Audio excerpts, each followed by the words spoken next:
कितीही जुन्या टाचाला पडलेल्या भेगा पूर्णपणे नाहीशा होतील असा एक पॉवरफुल घरगुती उपाय मी तुमच्यासोबत शेअर करणार आहे आणि याचा रिझल्ट तुम्ही बघू शकता। मला स्वतः खूप जास्त फायदा झाला म्हणून तुमच्यासोबत शेअर करत आहे, कारण की टाचाला भेगा पडल्या की त्यामधून रक्त येतं, अगदी चालावंसं वाटत नाही, खूप जास्त टाचा दुखतात, पाय दुखतात आणि खूप त्रास होतो। त्यासोबतच दिवसेंदिवस हे वाढतच जातं, त्यामुळे हा उपाय तुम्हाला खूप जास्त फायदेशीर ठरणार आहे। यामध्ये एक तर तुम्हाला जास्त दिवस काही करायची गरज नाही, वेगळा असा खर्च नाही, घरातीलच वस्तू आहेत, त्यामुळे आजच तुम्ही करून बघा। तुम्हाला ही टाचाच्या भेगांचा त्रास असेल तर चला तर यासाठी आपल्याला काय करायला हवं ते बघूया। तर इथे मी घेतलेला आहे अर्धा लिंबू आणि त्यानंतर एक मीडियम साईजचा कांदा घ्यायचा आहे। कांदा आपल्याला स्वच्छ करून पाचोळा काढून घ्यायचा आहे। त्यानंतर बघा कांद्याला एकतर तुम्ही बारीक असं खिसून घेऊ शकता किंवा बारीक कट जरी केलं ना तरी चालतं, तुम्हाला जे सोपं वाटेल त्यानुसार तुम्ही कांदा इथे घेऊ शकता। मी याला थोडंसं आता खिसून दाखवते। खिसून घेत असाल तर काही नाही, जास्त वेळ लागत नाही, खिसल्या जातो, व्यवस्थित बारीक चांगला होतो। आणि कट करत असाल तर कट देखील तुम्हाला पातळ असं कट करायचं आहे किंवा छोटे छोटे पीस देखील तुम्ही कट करू शकता। चॉपर असेल तर चॉपरमध्ये टाकून तुम्ही त्याला असं चॉप जरी केलं ना तरी चालतं, फक्त कांदा इथे आपल्याला बारीक हवा आहे। आता बघा कट करत असाल तर असं पातळ कट करून घ्या। आणि हो, तुम्ही हा व्हिडिओ कोणत्या गावातून किंवा शहरातून बघत आहात ना ते मला नक्की कॉमेंट बॉक्समध्ये सांगा, जेणेकरून माझा व्हिडिओ कुठे कुठे पोहोचला मला ते कळेल। तर आता बघू शकता असं मी पूर्ण कांदा आता कट करून घेत आहे। पांढरा कांदा घ्यायचा नाही, लालच कांदा आपल्याला इथे लागणार आहे। आणि त्यासोबतच आता आपण इथे घेणार आहोत एक छोटंसं दुसरं भांडं आणि त्यामध्ये मी घेतलेलं आहे पाणी। साधारण 2 कप एवढं मी पाणी घेतलेलं आहे। हे पाणी तुम्ही कमी जास्त जरी घेतलं तरी चालतं। आणि या पाण्यामध्ये आपल्याला टाकायचं आहे 3-4 चमचे खोबरेल तेल। खोबरेल तेल, कोकोनट ऑइल आपल्याला इथे नक्की वापरायचं आहे। त्यानंतर इथे आपल्याला लागणार आहे खायचा सोडा। खायचा सोडा एक 1.5 चमचाभर, छोटा 1.5 चमचा मी इथे टाकणार आहे। बेकिंग पावडर वापरू नका, खायचा सोडाच वापरा, तरच तुम्हाला इथे फायदा होईल।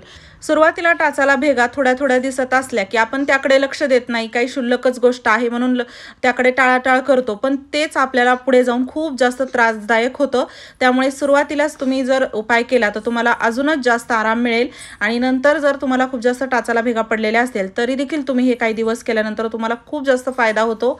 याला तुम्हाला रोज रोज करायची अजिबात गरज नाही। आता बघा खायचा सोडा टाकल्यानंतर मी लिंबाचा रस यामध्ये टाकलेला आहे। साधारण 2-3 चमचे लिंबू आपण यामध्ये टाकायचा आहे। लिंबाचा रस चांगलं पिळून मी लिंबू यामध्ये टाकलेला आहे।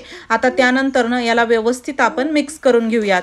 मिक्स केल्यानंतर बघा हे लिक्विड जे आहे ना तुम्ही कमी जास्त बनवू शकता, एकदाच बनवून भरपूर दिवस देखील वापरू शकता। अजून यामध्ये आपल्याला 2 गोष्टी टाकायच्या आहेत। आता सध्या एक आपण टाकणार आहोत आणि नंतर पुढे आपल्याला यामध्ये एक गोष्ट टाकायची आहे। तर आता बघू शकता 1 मोठा चमचाभर मीठ यामध्ये मी टाकलेलं आहे। मीठ टाकणं खूप गरजेचं आहे। मीठ टाकल्यानंतर चांगलं आपल्याला याला व्यवस्थित मिक्स करायचं आहे आणि मीठ विरघळेपर्यंत आपण याला थोडंसं बाजूला ठेवूयात आणि पुढची प्रोसेस करून घेऊयात। तर कांदा जो आहे बघा आपण कट करून ठेवला होता ना, तर त्यामध्ये आपल्याला टाकायचा आहे कापूर। कापूरच्या 2 छोट्या वड्या गोल ज्या असतात ना त्या बारीक करून जरी टाकल्या तरी चालतात किंवा एक जरी टाकली तरी चालतं, पण कापूर नक्की टाकायचा आहे। आपल्याला टाचाच्या भेगा कमी करायच्या असतील ना तर कापूर खूप गरजेचा आहे। कापूर मी कांद्यामध्येच असा वरती टाकलेला आहे। चांगलं मिक्स करून घ्यायचं। त्यानंतर बघा आपल्याला इथे लागणार आहे लसूण। लसणाला अशा प्रकारे आपण खिसून किंवा बारीक करून टाकू शकतो किंवा तुम्ही याला खलबत्त्यामध्ये थोडंसं कुटून जरी टाकलं ना तरी चालतं, जास्त काही बारीक नाही झालं तरी चालतं। त्यामुळे लसणाच्या 2-3 कळ्या स्वच्छ करून मी यामध्ये टाकलेल्या आहेत। त्यानंतर बघा आपल्याला इथे लागणार आहेत कडुलिंबाची पानं। तुमच्याकडे जर फ्रेश कडुलिंबाची पानं असतील तर ती टाका, वाळलेली असतील तर वाळलेली टाकू शकता। मी कडुलिंबाची पानं अशी काही वाळवून ठेवलेली आहेत। बऱ्याच वेळा आपल्याला भरपूर फायदेशीर ठरतात कडुलिंबाची पानं, फायदा होतो त्याचा। त्यामुळे मी बऱ्याच वेळा घरामध्ये याचा स्टॉक करून ठेवते, याला जमा करून ठेवते आणि अशा प्रकारे त्याला भरपूर वेगवेगळ्या ठिकाणी वापरता येतं। तर बघू शकता अगदी 7-8 पानं आपल्याला बारीक करून कडुलिंबाची यामध्ये टाकायची आहे। त्यानंतर चांगल्याला व्यवस्थित मिक्स करून घ्यायचं। आता यानंतर न बघा आपल्याला इथे लागणार आहे कढई। कढईमध्ये मी घेतलेलं आहे मोहरीचं तेल। इथे तुमच्याकडे मोहरीचं तेल नसेल तर तुम्ही घेऊ शकता एरंडीचं तेल, तिळाचं तेल, बदामाचं तेल, अशा तेलांपैकी कोणतंही एक तेल तुम्ही घेतलं तरी चालतं। पण जास्त फायदा बघा एरंडीच्या तेलाने आणि मोहरीच्या तेलाने खूप जास्त लवकर इन्स्टंट रिझल्ट मिळतो।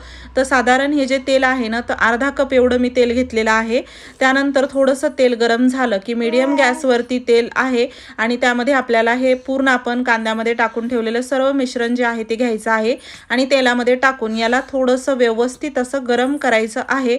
आणि गरम किती काय करायचं काय ते आपण पुढे बघणारच आहोत। अगोदर मीडियम गॅसवरती याला थोडंसं असं चांगलं तेलामध्ये बुडवून घ्या, पसरवून घ्या आणि मीडियम गॅसवरती याला आपण असंच ठेवणार आहोत. तोपर्यंत आपण जे लिक्विड तयार केलेलं आहे पाणी, त्याची प्रोसेस पूर्ण करून घेऊयात, म्हणजे वेळही वाया जाणार नाही आणि पटकन आपल्याला याचा फायदा घेता येईल. तर आता हे लिक्विड बघू शकता. तर यामध्ये आपल्याला टाकायचा आहे शॅम्पू. शॅम्पू जे आहे ना, कोणताही शॅम्पू तुम्ही वापरू शकता, तुमच्याकडे असणारा थोडासा शॅम्पू यामध्ये टाकायचा आणि चांगलं व्यवस्थित याला मिक्स करून घ्यायचं. तर आता बघा, आपल्याला टाचाला पडलेल्या भेगा कमी करायच्या असतील, पूर्णपणे नाहीशा करायच्या असतील, तर ही स्टेप खूपच महत्त्वाची आहे. आणि भविष्यात कधी तुम्हाला वाटलं की टाचाला भेगा पडूच नाहीत माझ्या, तर त्यासाठी देखील तुम्हाला ही पूर्ण स्टेप करावी लागेल. तर यासाठी आपण जे क्लिनिंग लिक्विड तयार केलेलं आहे त्याने आपल्याला अगोदर स्वच्छ पाय धुवून घ्यायचे आहेत. तुम्ही म्हणाल आता तुमच्या टाचाला भेगा नाहीत, कारण की मी हा उपाय केला आहे, मला रिझल्ट मिळाला म्हणून तुमच्यासोबत शेअर केलेला आहे. सुरुवातीला तुम्ही पाहिलंच, माझ्या टाचाला खूप जास्त भेगा होत्या, अगदी त्यामधून रक्त निघायचं, खूप जास्त पाय खराब झाले होते. तर या पद्धतीने आपल्याला त्या टाचाला पडलेल्या भेगा ज्या आहेत त्या स्वच्छ करून घ्यायच्या आहेत. म्हणजे त्यामध्ये धूळ असते, घाण असते, तर ते अगोदर अशा प्रकारे पाय आपल्याला स्वच्छ एखाद्या सॉफ्ट ब्रशने जुन्या असं पाय स्वच्छ करून घ्या, जेणेकरून पूर्णपणे धूळ निघून जाते, घाण निघून जाते. आणि त्यानंतर आपण जे यावरती अप्लाय करतो त्याचा आपल्याला पुरेपूर रिझल्ट मिळतो. तुम्ही जर पाय खराब आहेत, घाण आहेत, खूप जास्त धूळ आहे आणि त्यावरतीच काही लावत राहाल तर अजिबात तुम्हाला त्याचा फायदा होणार नाही. अजून एका प्रकारे तुम्ही पाय स्वच्छ करू शकता. एका मोठ्या पातेल्यामध्ये थोडंसं लिंबू पिळून, थोडंसं त्यामध्ये मीठ टाकून, कोमट पाण्यामध्ये पाय 5 ते 10 मिनिट ठेवून त्यानंतर एखाद्या सॉफ्ट शॅम्पूने घासून पाय जरी धुतले ना तरी पाय स्वच्छ होतात, किंवा या पद्धतीने जरी केलं तरी स्वच्छ होतात. फक्त पाय स्वच्छ करून घेणं खूप गरजेचं आहे. त्यानंतर बघा, आता आपण हे तेल जे मीडियम गॅसवरती ठेवलं होतं, तर यामधून असा थोडा थोडा धूर निघत आहे, थोडंसं लालसर हे झालेलं आहे कांदा यामधील. तर आता आपण या पॉईंटवरती गॅस बंद करूयात. आणि खूप छान हे लवकर तेल तयार होतं आणि भरपूर तेल तुम्ही बनवून भरपूर दिवस वापरू शकता. आणि हो, असं नाही की फक्त टाचाला भेगा आहेत त्यांनीच हे वापरावं, अजिबात नाही. तुम्हाला जर टाचदुखीचा त्रास असेल, पाय दुखत असतील ना, तळपायची आग होत असेल, तर त्यासाठी देखील तुम्ही याचा वापर करू शकता. आणि असं भरपूर बनवून जेव्हा पाहिजे तेव्हा गरजेनुसार वापरलं तरी चालतं.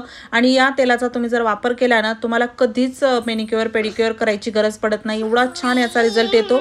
पाय खूप छान, अगदी लहान मुलासारखे सॉफ्ट सुंदर होतात. तर तेल आता सध्या खूप गरम आहे, थोडंसं थंड झालं, नॉर्मल टेम्परेचरवरती आलं की आपण याला अप्लाय करूयात. बघा, पाय अगोदर मी स्वच्छ धुवून घेतले, त्यानंतर आपल्याला हे तेल घ्यायचं आहे. थोडं थोडं करत तेल अशा प्रकारे आपण जिथे टाचाला भेगा आहेत किंवा पूर्ण पायावरती देखील तुम्ही याला असं लावू शकता, अप्लाय करू शकता. आणि खास करून जर तुम्ही रात्री झोपण्या अगोदर हे केलं तर अजूनच चांगलं, कारण की त्यानंतर आपण काही धुळीमध्ये पाय जात नाही, पाय खराब होत नाही. तर त्यामुळे छान हे पायामध्ये मुरल्या जातं, याचा रिझल्ट येतो आणि आपल्याला सकाळी सॉफ्ट सुंदर पाय दिसतात. 1-2-3 दिवस तुम्ही याला वापरा, तुम्हाला लक्षात येईल की खरंच आपल्या टाचा मऊ होत आहेत आणि टाचाच्या भेगा हळूहळू भरून येत आहेत. बेस्ट रिझल्ट मिळतो, नक्की ट्राय करा. आणि हो, व्हिडिओ आवडला असेल जास्तीत जास्त मित्रपरिवारासोबत शेअर करा. चॅनलवरती नवीन असाल तर सबस्क्राईब करायला विसरू नका. पूर्ण व्हिडिओ पाहिल्याबद्दल धन्यवाद.